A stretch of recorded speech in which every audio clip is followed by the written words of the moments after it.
কিয়ামতের আগে আবারও আসবেন। আজকে নতুন শুনলেন না আরো শুনেছেন? যে নবী একবার বললেন ঈসা নবী আবারও আসবেন, এই নবী আবার বলবেন কোন নবী আসবেন না? উল্টাপাল্টা কথা নবী বলতে পারেন? কখনো নয়।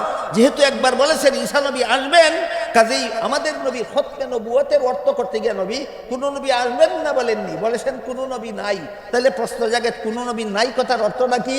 সহিহ মুসলিম শরীফের হাদিসে উল্লেখ আছে লা নবুওয়াতা বাদি, কোন নবী নাই মানে কেউ নবী হবে না।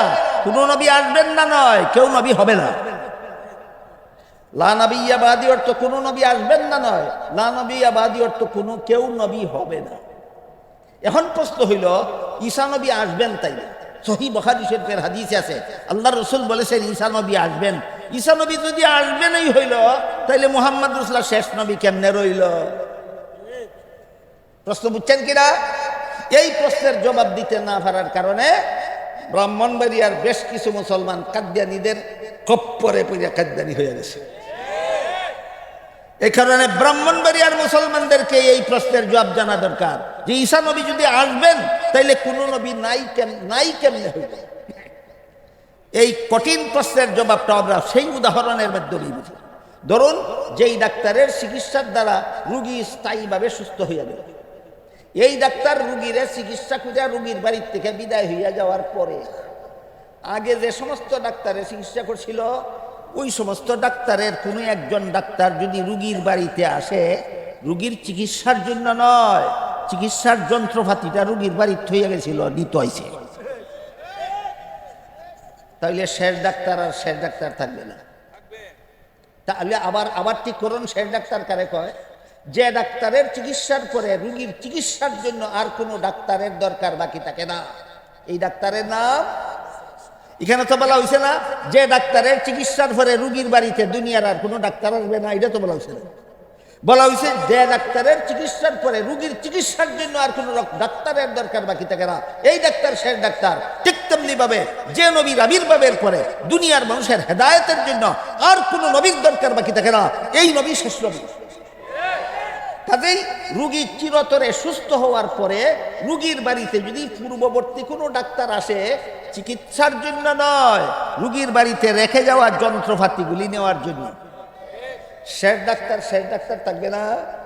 100 বার আসলেও থাকবে, কারণ শেষ ডাক্তারের চিকিৎসার পরে এই রোগীর চিকিৎসার জন্য আর কোনো ডাক্তারের দরকার বাকি নাই। যখন নিজের দরকারে 1000 ডাক্তার রোগীর বাড়িতে আসলেও শেষ ডাক্তারই থাকে। ঠিক তেমনি ভাবে মুহাম্মদুর রাসূলুল্লাহর দাওয়াত ও তাবলীগের পরে কিয়ামত পর্যন্ত দুনিয়াতে ঈমান বজায় থাকবে, সারা দুনিয়াবাসী একসাথে বেঈমান হবে না। সুতরাং দুনিয়ার মানুষকে ঈমানের দাওয়াত দেওয়ার জন্য কোনো নবীর আসার দরকার বাকি নাই। ঈসা নবী আসবেন দুনিয়ার মানুষের হেদায়েতের দরকারে নয়, দুনিয়াতে তার একটা নিজের দরকার বাকি রয়েছে, সেইটা পুরা করার। নিজের দরকারটা কি? আল্লাহ বলেন ইয ক্বালাল্লাহু ইয়া ঈসা ইন্নী মুতাওয়াফফিকা ওয়া রাফিউকা ইলাইয়া। আল্লাহ বলেন স্মরণ করো তখনকার ঘটনা যখন হযরত ঈসা আলাইহিস সালাম একা একটা ঘরের ভিতরে ছিলেন। তখন ঈসা আলাইহিস সালামকে হত্যা করার জন্য ইহুদিদের একদল নেতা অস্ত্র শস্ত্র নিয়ে ঈসা নবীর ঘরে প্রবেশ করেছিল। ঘরে কতজন ছিলেন? একজন, শুধু ঈসা নবী। নেতারা ইয়া অস্ত্র নিয়ে ঢুকছে ঘরের ভিতরে।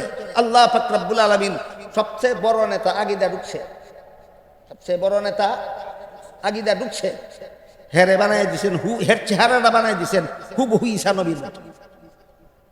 আর ঈসা নবীর তাৎক্ষণিকভাবে সশরীরে জীবিত অবস্থায় উঠাইয়ে নেওয়া গেছে আসমানে। নেওয়ার সময় কেছেন, ও ঈসা নবী, এরার হামলার থেকে তোমার হেফাজত করার লেগে তাড়াতাড়ি উঠাইয়া দিলাম, মরণটা দেবা কি দিছে পুরা করার লেগে আবার ফাটাবো। বলেন ঈসা নবী দুনিয়ার মানুষের হেদায়েতের দরকারে আসবেন না নিজের দরকারে? রুগীর বাড়ি ডাক্তার নিজের দরকারে গেলেও শেষ ডাক্তার থাকে না, 100 বার থাকে।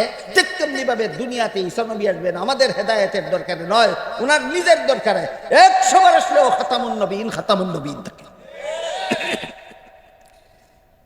যত সামান্য আমি আপনাদের সামনে আলোচনা করতে পারলাম আমাদের নবীর মাত্র একটা শান, একটা মান, একটা মর্যাদা, সুযোগ শব্দ নিয়ে, সেটা হলো খাতামুন নবীন। বুঝে থাকলে বলুন, খাতামুন নবীনের অর্থ আমাদের নবীর পরে আর কোনো নবী আসবেন না কেউ নবী হবে না, কেউ নবী হবে না। যে আমাদের নবীর আলাদা শান, আলাদা মান, আলাদা মর্যাদা, দুঃখিত আমি পারলাম না, একটা মাত্র শানে রসুল আজকে আলোচনা করলাম, সেটা হলো খাতামুন নবিয়্যিন। আল্লাহ বলেন কোন নবীকে খাতামুন নবিয়্যিন বানাইছি না, একমাত্র তোমাদের নবীকে খাতামুন নবিয়্যিন বানাইয়া এই নবীকে সকল নবীর উপর সর্বশ্রেষ্ঠ মর্যাদা প্রদান করেছি। আল্লাহ আমাদের সবাইকে শ্রেষ্ঠ মর্যাদাওয়ালা নবীর শ্রেষ্ঠত্ব বুঝে, শানওয়ালা নবীর শান বুঝে শুনে ঈমান আনার তৌফিক দান করুন। সবাই বলুন আমিন।